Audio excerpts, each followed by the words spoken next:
Did you know that cervical cancer is a highly preventable disease? That's because of Pap tests and the HPV vaccine, which are effective preventative methods against cervical cancer. Despite this fact, the cervical cancer rate is 60% higher and mortality is twice as high among Latinos compared to non-Hispanic whites. In the Florida Cancer Registry data, this disparity is even more obvious as recent immigrants from South American countries have cervical cancer rates as high as 16 per 100,000, which is almost twice the U.S. national rate. One concerning fact that might be a contributing factor to this disparity is that there is a significantly low number of Hispanic or Latina women that had recent Pap tests compared to non-Hispanic white and black women. This fact led me to think about what barriers that Hispanic or Latina women face in receiving Pap tests. These major barriers are limited access to healthcare, lack of knowledge of cervical cancer, and limited number of providers with Hispanic speakers.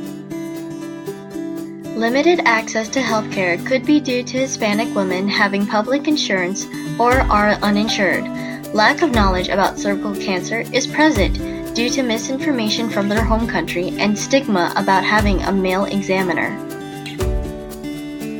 Language barriers present in healthcare settings can also discourage Hispanic women from getting Pap tests because of lack of communication, which leads to distrust. In order to reduce cervical cancer rates among Hispanic women, I had to consider what solutions could be done to reduce these barriers. To ensure the effectiveness of my health communication plan, I have contacted a local leader from the National Cervical Cancer Coalition Society, which is a program of the American Sexual Health Association. One valuable lesson they emphasized was, prevention starts with education. Remember, prevention is the most effective if you meet the people in their environment. When planning for this communication health plan, I decided to take this advice into consideration. The focus of my plan is to reduce the three major barriers primarily through education about preventative methods. The USF campus is an ideal location to implement this plan because of the many Latinx student organizations and the nearby health services available. These presentations can be held at various locations of the USF campus, such as the Marshall Student Center.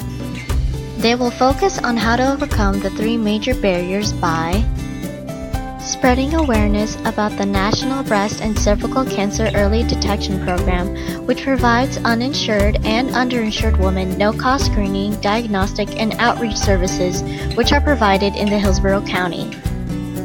Discussing the damaging effects of cervical cancer, explaining the benefits of preventative treatments like Pap tests, reducing stigma of cervical cancer examinations, and informing our audience about available resources near the area, such as the USF Moffitt Center, which does provide cervical cancer preventative care and Spanish-speaking services. Implementation of an advisory board from the USF Hispanic community would be beneficial to the program because it would help ensure that the educational presentations are appropriate and not culturally insensitive. Social media such as Facebook and Twitter will not only be used to advertise future presentations, but it would also be a helpful way to contact and collaborate with the various Latinx student organizations at USF to reach the surrounding Hispanic population at a community level. Hopefully, this health communication plan will be a step towards increasing preventative health care for cervical cancer among Hispanic women through education about preventative methods.